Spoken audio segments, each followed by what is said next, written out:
So hello everybody, my name is Shanjida. Welcome to Open Class. I am currently a second year human bio student at the UFT, and so today I'll be going over some commonly asked chemistry and a little bit of mathematic questions. And if anyone needs help with schoolwork or tutoring, follow the links down below, and let's get started.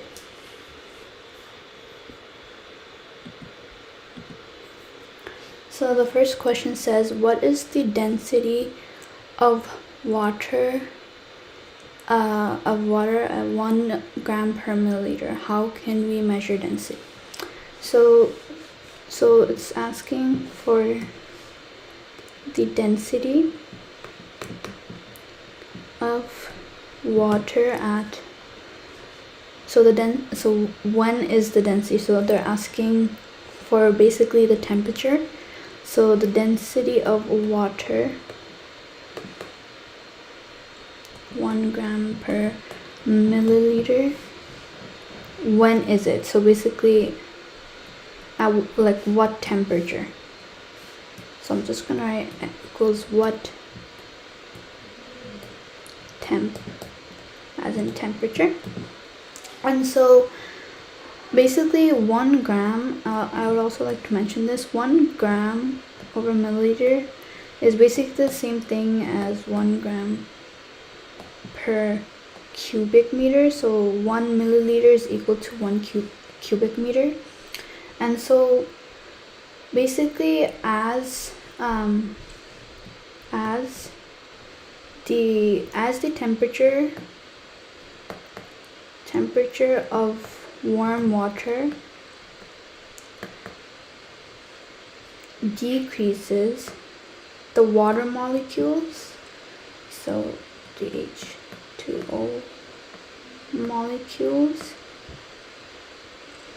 the H2O molecules slow down because higher temperature relates to an increase of energy, and so it increases the speed of the molecules.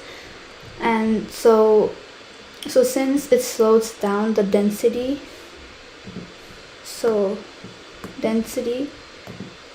hence density increases.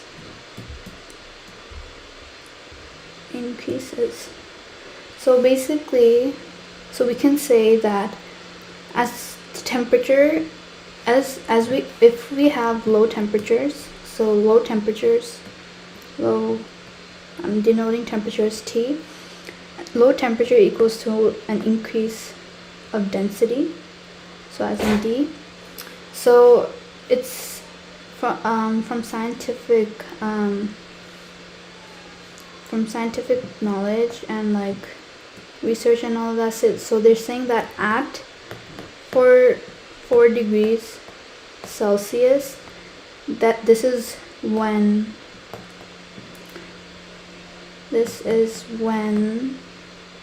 water is, this is when we have water as, this is when water is is 1 gram per milliliters. So just keep in mind that as temperature basically decreases, our density increases. And so to find density, we can see from this formula 1 gram per milliliter. You can see the units here. So gram indicates mass and milliliters indicates volume. And so the formula for density is mass over volume. And so, okay, yes, so they got temperatures close around to 4 degrees. Yeah, okay, this is correct.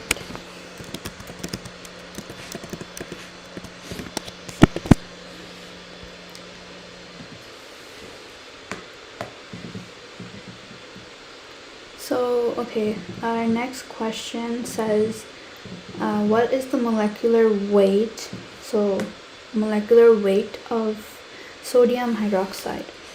And so, to find the molecular weight of Na, so I'm just gonna write mm as in molar mass. Well, molar mass, molecular weight are the same thing, of NaOH. And in order to find that, we have to basically find the individual molar masses of each element. So Na is one element, O is one element, and H, hydrogen, is one element. So let's first find the molar mass of Na. And so this is actually given in the periodic table. So molar mass of Na is approximately, so I'm just writing 22.98, and then the molar, so then this is the molar mass of sodium, and then the next step would be to find the molar mass of oxygen. So molar mass of oxygen is approximately 16 grams per mole. And then hydrogen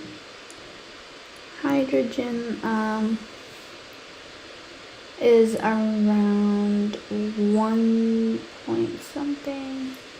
Yes, okay, so molar mass of hydrogen approximately 1.008 grams per mole. So I just got these values from a periodic table. So we can get these values from a periodic table and then find the answer. So what we are going to do here is just add these values all together, and so what we get here, 0.008 plus 16 plus 22.98, and what we get here is approximately 39.988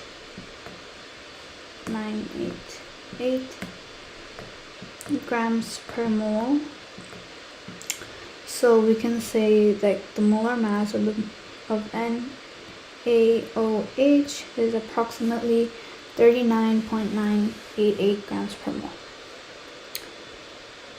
Yes, so grams per mole is the same thing as AMU, and yes,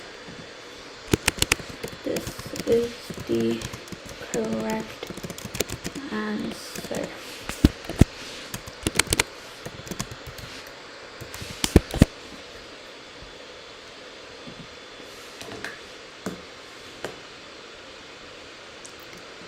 Okay, so what this question says, question 3 says that what is the correct order of the following solutions in decreasing pH? Assume equal concentrations. Okay, so when we're talking about solutions, it's not completely liquid, so we're talking about aqueous, and what it means from decreasing pH. So when we have a pH scale right here, and the middle is 7, which is neutral. Lowest is 1, then the highest is 14. So this is your acidic, and this is the basic solutions. So what it means by decreasing, it means we're going towards acidic. So what it means by decreasing pH, we're talking about going, like how acidic is it? So pH. So they're telling us like what's the most acidic solutions in this case. So we call that a base. A base consists of an OH group, so a hydroxyl group, whereas an acid has usually a proton, an H plus. So from the solutions listed, we can see, so the most acidic compound would have so the most acidic solution would have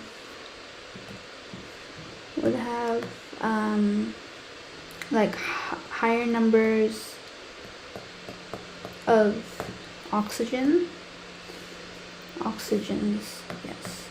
And so keep this in mind. And also when we're dealing with acids and bases, we usually tend to think about their conjugate bases. So basically a strong acid or base comes from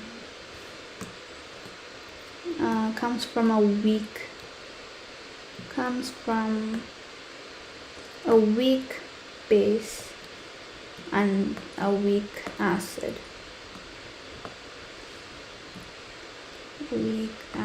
And you can assume vice versa. So the same thing goes for a weak acid, and a weak base comes from a strong acid and a strong base. So since I've mentioned that bases have an OH group,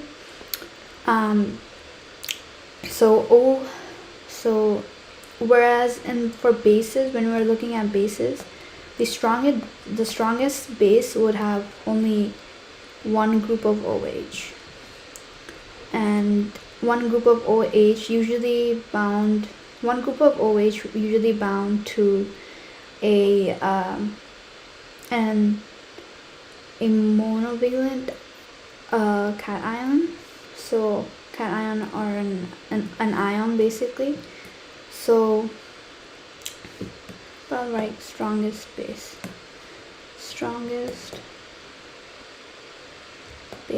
would have only one plus one ion. So since this OH is negative, so basically it would be bound to a cation. And so keeping these in mind, we can start putting these in order. So in the list we have ammonia, SrOH2, so strontium hydroxide, lithium hydroxide, hydrobromic acid, and HClO4. So what we can do is, since the strongest base has one OH and we're going from decreasing pH, so our first, what will be our first our solution in order, so we would have the strongest base first because it has a pH level near like above 7. So in this case, lithium hydroxide has one ion and one hydroxyl group. So this would be the most basic solution. And then we have, I'll just go down. Okay, and then we have, then the next hydroxyl group, basic group we have is SrOH2 aqueous. And then, and since now we're gonna look, since we're done with the basic bases, we can look at what we're left with. So we're left with NH3, HBrO, HClO4. So in cases of acids, an acidic formula would actually have an H in front, a hydrogen, a proton starting. So like an acidic formula would have an H in the starting. So we can say that what's gonna come next won't really be an H, because and we're going from, again, we're going from decreasing pH, so whichever solution has an H in it, it would be acidic. So the next thing we can say is ammonia, which is NH3. So this is basically in the middle. So ammonia comes from, on this side note, comes from ammonium, NH4. So you can see this loses a proton. And so this is literally in the middle of an acid and a base. And then what we look for next is the next two compounds, which is HBrO and HClO4. So as I mentioned before, that most acidic solution would have a higher number of oxygens if it has an oxygen. And then so what we can see here, that HBrO has less oxygen than HClO4. So what we can guess or assume, the next most acidic would be HBrO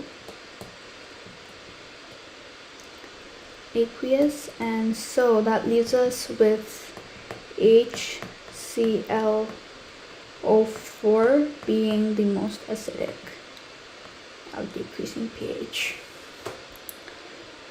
And so yes, I just used an arrow, but yeah, this is yours. You can use like the greater signs, just didn't have space. But yeah, this is the right answer. This is the correct answer.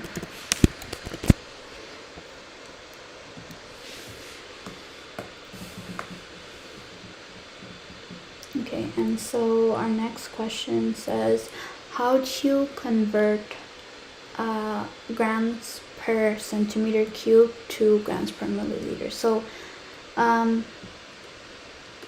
third question. So basically, grams per centimeter cube, to convert this into grams per milliliter, as I mentioned in my first question, basically 1 milliliter is basically the same thing as 1 centimeter cubed. So in order to convert grams per centimeter cubed, you can basically say that we would have to multiply. To get rid of the centimeter cubed, we would have to have 1 centimeter cubed up here, and then 1 milliliter here.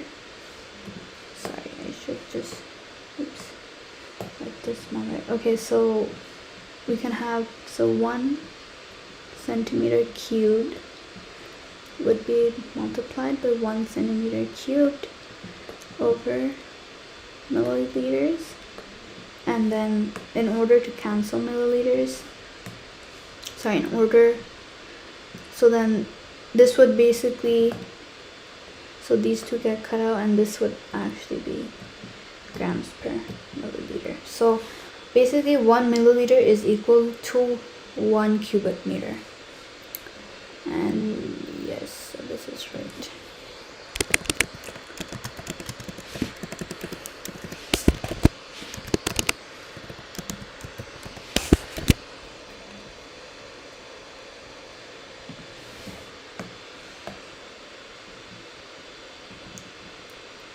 Okay, and so what is salt in chemistry? So what is salt in chemistry? So basically a salt is derived from a neutralization reaction. So the answer would be a salt is basically salt is derived from a neutralization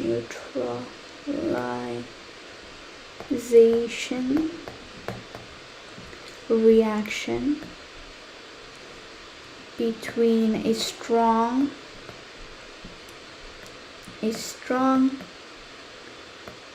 acid and a strong base. And so also a neutralization reaction produces water and salt. So in this case, if we have an example, so for example,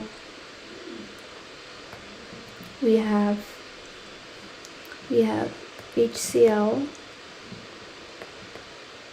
as our acid plus NaOH aqueous. This would basically produce NaCl plus H2O liquid. So I'm just putting this as solid. So this is our commonly used table salt.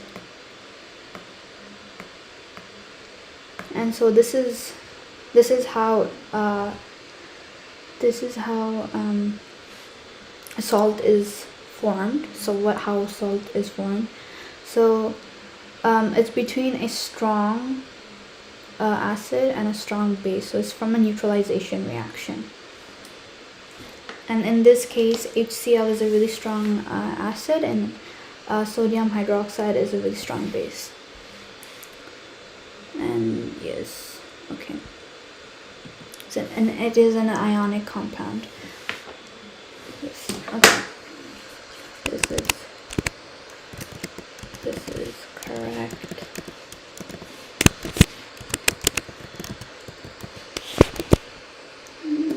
Good job. Okay.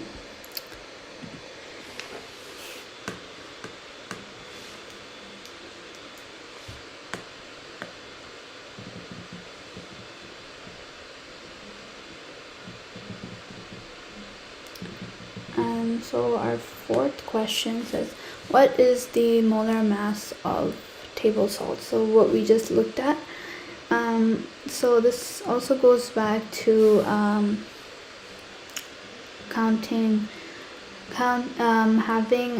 separating the two elements and finding each of their molar mass and then adding them up. So in this case, Na molar mass of Na is approximately, let's just say 23 grams per mole, and chlorine is, so you get these numbers from a periodic table. Molar mass of Cl. And so the next thing would be molar mass Cl, which is also approximately, I'm just putting 35 grams per mole. And so what you do, third step, would be molar mass of NaCl would be just, so you add 23 plus 35, and you get around approximately 58 grams per mole. You can also write it as AMU, and so yes, so it's approximately 58 because I rounded my numbers, but yeah, this is the case.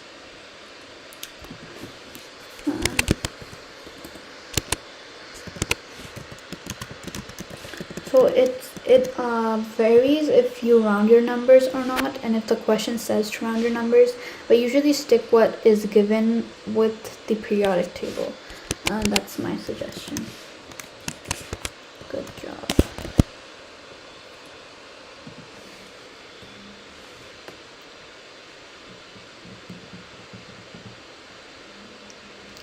Okay, what is the Fahrenheit equivalent to 15 degrees Celsius? And so, okay, so what we're looking at here is basically converting temperature. So fifth question is how to convert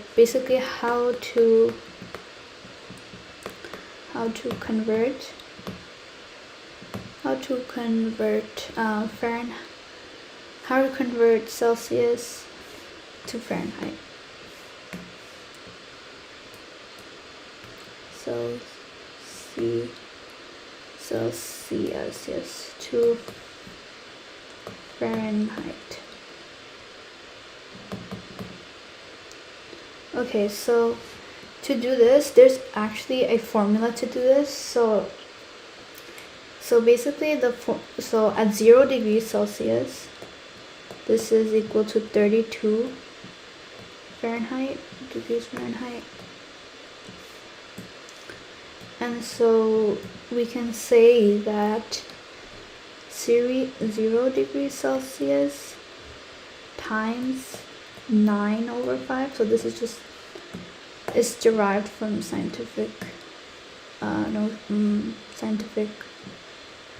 research and all that. So we can say that 9/5 plus 32 is equal, this is supposed to be 32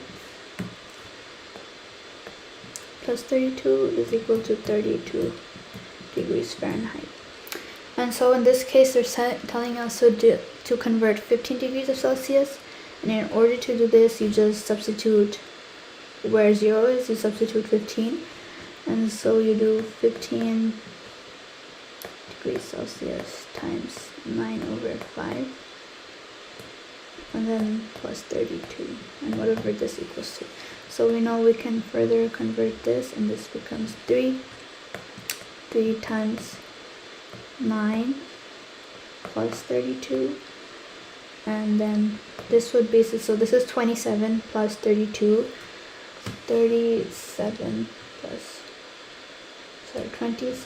plus 32 is equal to 59. So this is 59 degrees Fahrenheit. So basically we can say that 15 degrees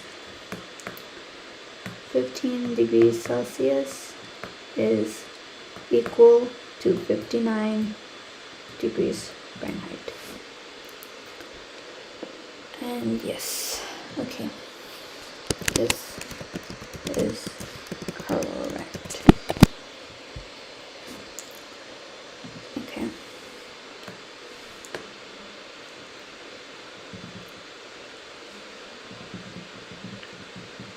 And so our next question, question 6, says what is the molar mass of sodium chloride. Okay, so I guess we got this question again. And so again, molar mass of NaCl is equal to what?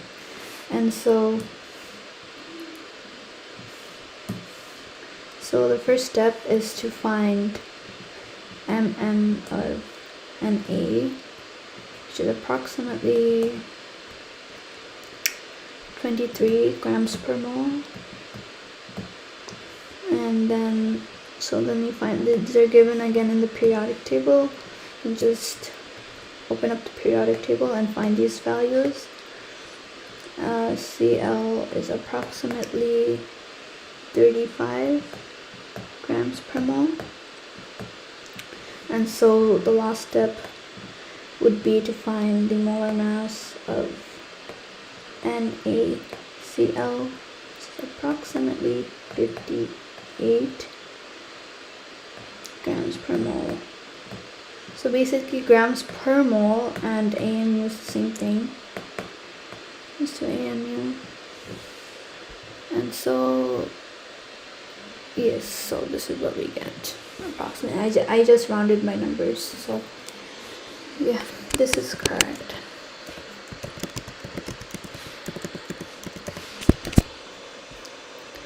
Solution is correct. Okay, so now question number 7 says what is the pKa of HCl? So I'll just write pKa.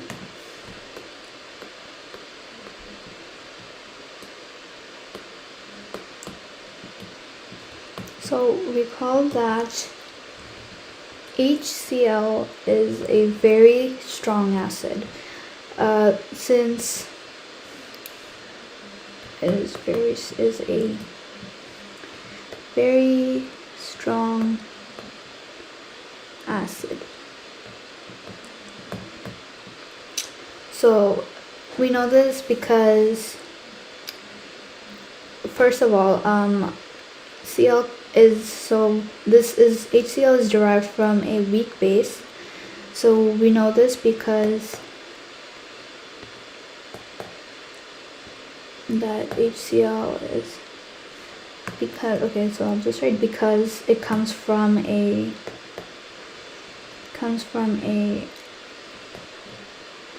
weak base, which is in this case Cl minus,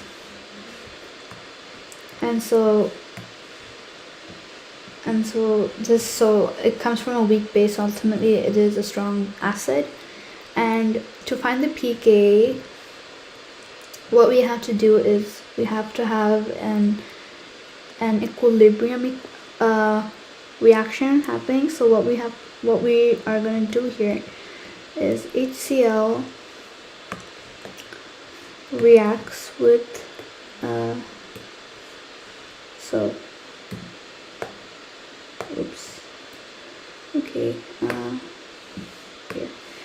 so right here we say HCl aqueous reacts with H2O liquid, and this basically it's an equilibrium equation basically, and this is goes to H3O plus Cl minus. So these are all aqueous. Okay, so in order to find the pKa, we have the equilibrium constant, so which is, since we're dealing with acids here, so it's going to be Ka, which is equal to the concentration of the products, which is H3O plus hydronium ions, and then Cl negative. And so what goes in our denominator is HCl. So we don't include water because it's not in solution, it's not an aqueous solution, it's liquid, and we don't count liquids or gases or solids. So then basically when we find, so the equilibrium constant for basically for H3O plus, so the hydronium, is basically 1.3 times 10 to the power 6, and so this doesn't have any units. And so to find the pKa, what we need to do is, so the pKa is basically the inverse of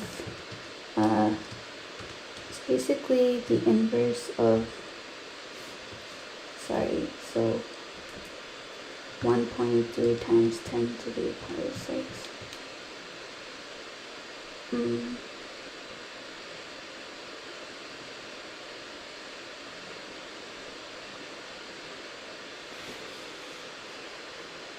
sorry, so what we have to do here is, so basically in order to find the pKa, we have to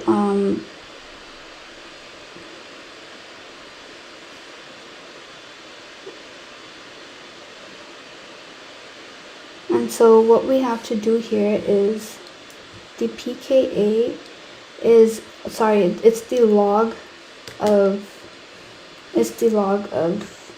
k, so 1.3 times 10 to the power 6. Yes, so sorry, so the pKa is basically the log, so log base 10, basically log of the equilibrium constant, which is Ka, and so we just take the log of 1.3 times 10 to the power 6, and so this will give you the pKa is basically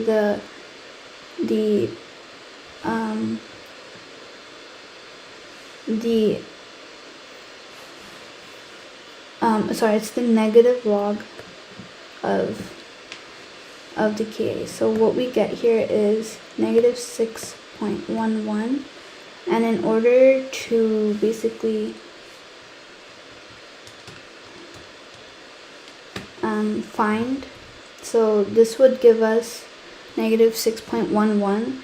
Since we don't want to deal with negatives here, it would be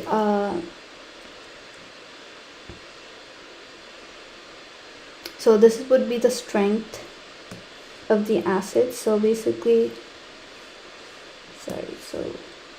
strength of the, of the acid. So it's the negative log of the acid dissociation constant of the Ka. So a lower pK indicates it's a strong acid, whereas if it's a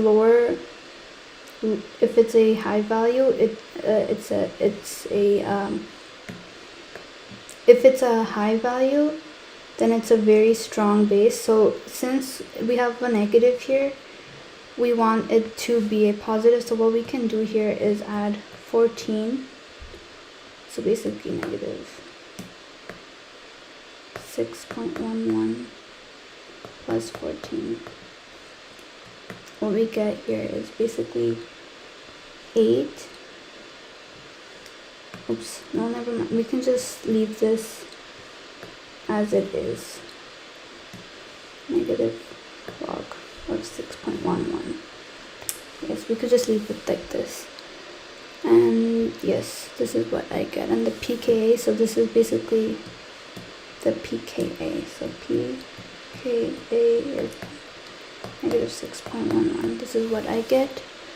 And yes, so this is correct.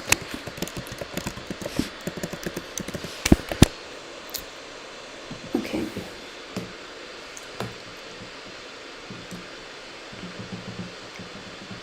Okay, so the next question says, what is the molar mass of benzene? Okay, so the molar mass, so we're here again dealing with molar mass, and in order to find molar mass, we need to know the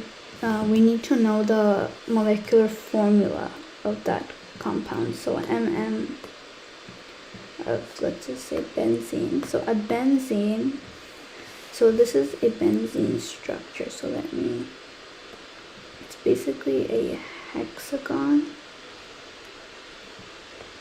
Okay, apologies for my drawing, but this is basically it's basically a hexagon, and so it has Okay, it has 6 carbons, so 1 on each corner, 1, 2, 3, 4, 5, 6. And since it also has double bonds, so it has double bonds right here. And so since it has double bonds, it will have, instead of having 12 H's, it would have 6. So the molecular formula for benzene, so benzene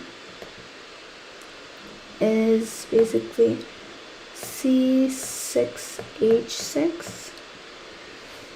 So this is the since it has 3 double bonds, so this is the molecular formula for benzene. And in order to find the molar mass, so we can say molar mass now of C6H6 is equal, so the first step to do is to find the molar mass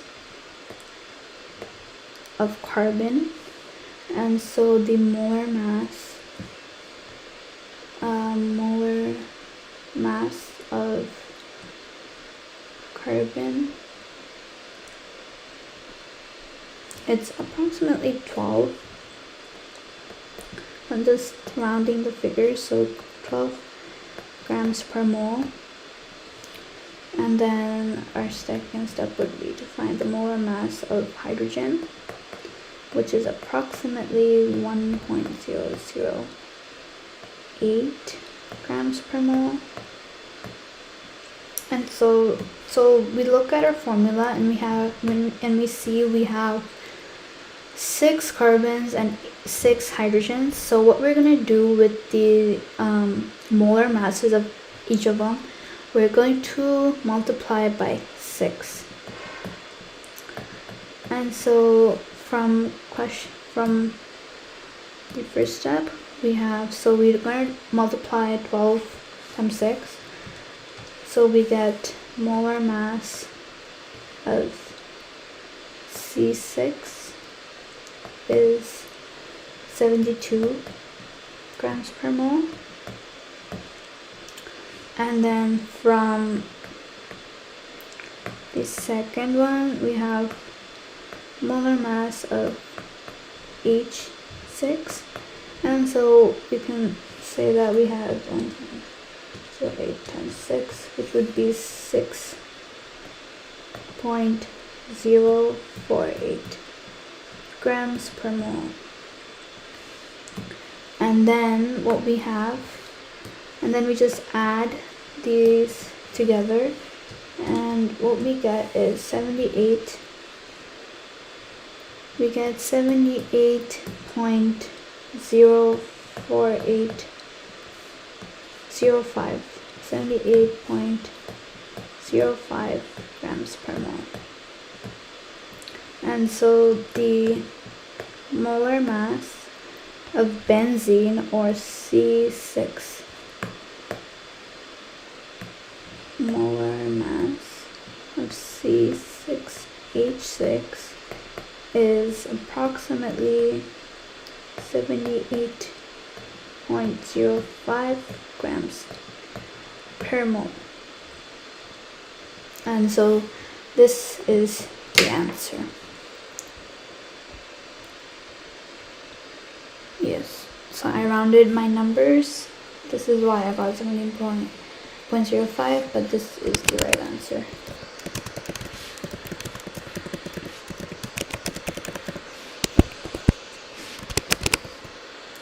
Good job.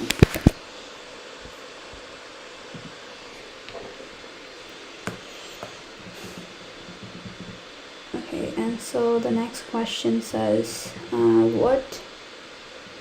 what is ethanol? Okay, so the question, what is ethanol? Ethanol. So ethanol is basically an alcohol, which, So it's also, we can also write ethanol for short as ETOH. So it has one hydroxyl group and it has 2 methyls. So sorry, it has not, oh, it's not methyl, it's probably 2 carbons. More like 2 carbons. Yes, okay. And so this is a colorless liquid. It's an alcohol. It's odorless and it's very hydrophilic, so it dissolves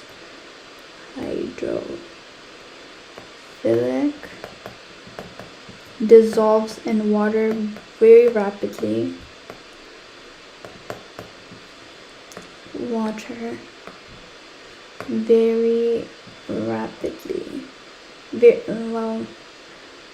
Very quickly, let's say. So like it dissociates very quickly, and yes, so like the structure would be CH2CH. Sorry. Okay. So it would be CH2 with an OH here, and then CH3. So it would be something like this, with 2 lone pairs on oxygen, if you want to show the lone pairs or not. And so the chemical formula would be C2. Basically, you can write the formula for ethanol.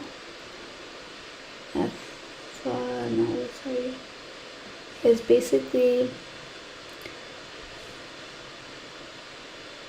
ethanol is basically C2H5OH. So this is the chemical formula for ethanol right here.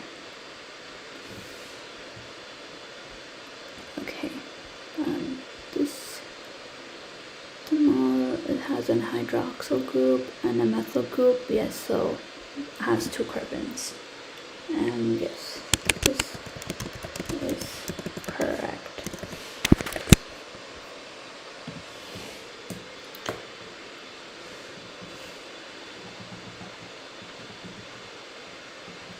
Okay, so the next question says, what are polar and non-polar covalent bonds? So, okay, when we're dealing with polar and non-polar, so when we're talking about polar, let's just talk about polar first. When we're talking about polar, and non-polar, we're talking about electronegativities. So we are talking about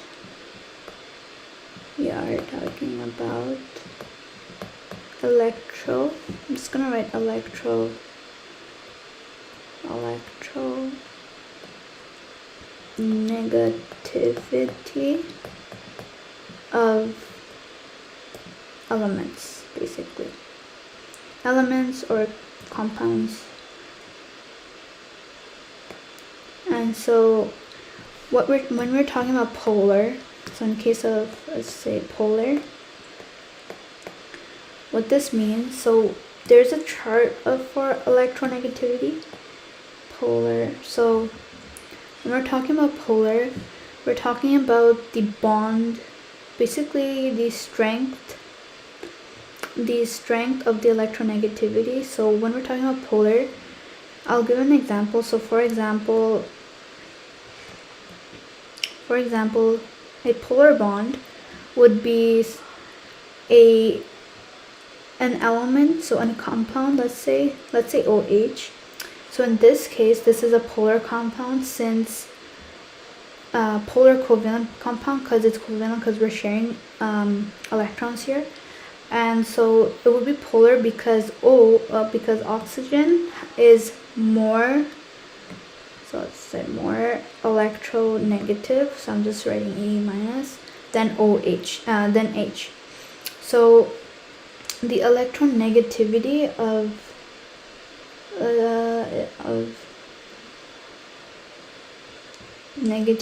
oxygen is around, so the electronegativity of oxygen is 3 point, so electronegativity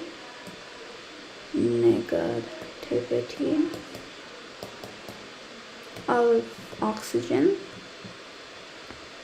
is 3.44, whereas for hydrogen, and so this has a less electronegativity, whereas I mean higher as in it's way more higher, like it's not near, they're not like near each other's electronegativity, whereas like the electronegativity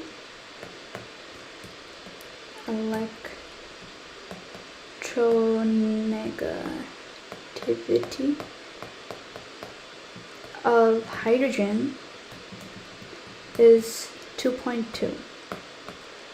So in this case, to find the electronegativity, what we do of, let's say, the electronegativity of OH, or between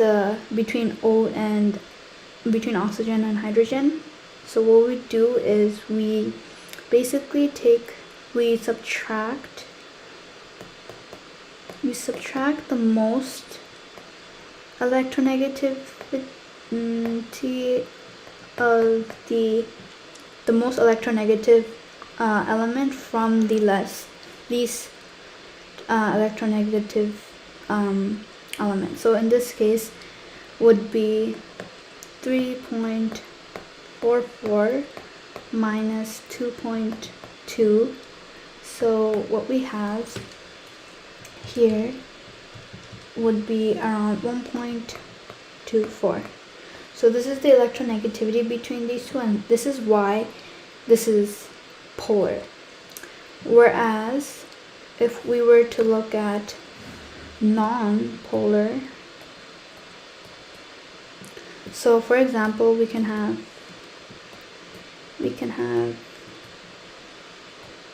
methane, so we can have CH4, for example, in this case. So CH4, so we can say that just draw this compound, C, H, H, H, and H. So we can just look at one bond from here, so we can just look at, let's just say this.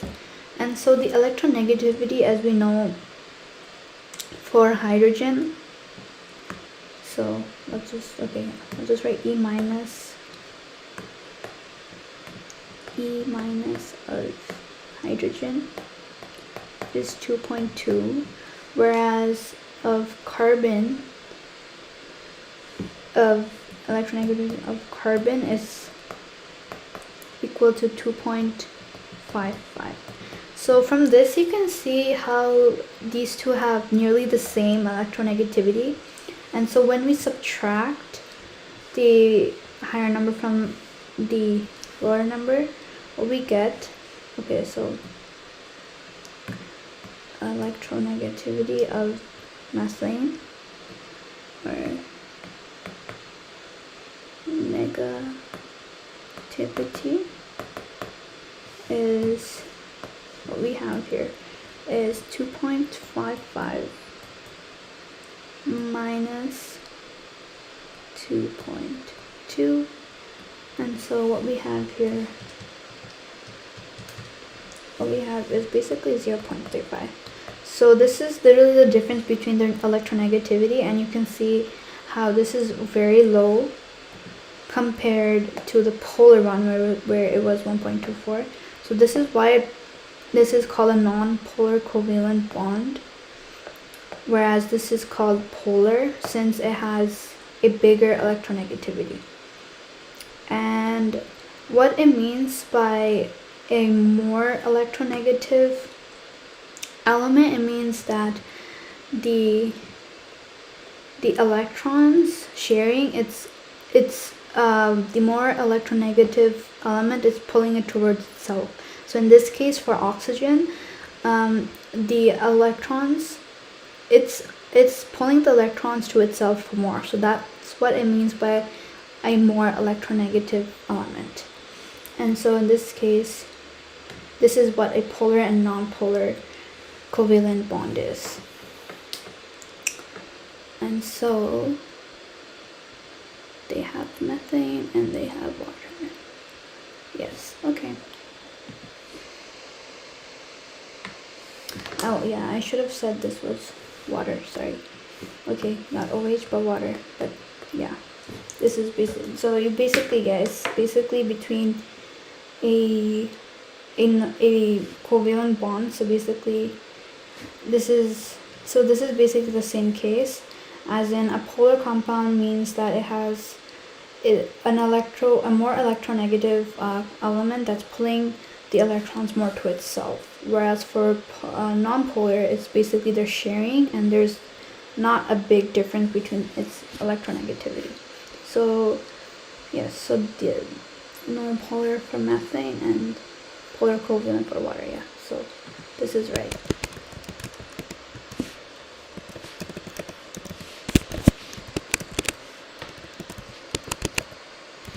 Good job.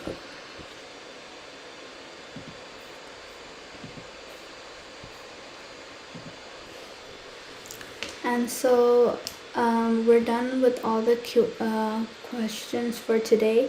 If you like this Q&A session, please share and subscribe to this channel.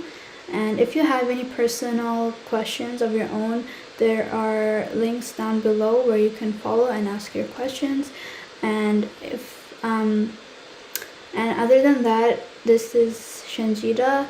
I hope to see you soon. Bye bye.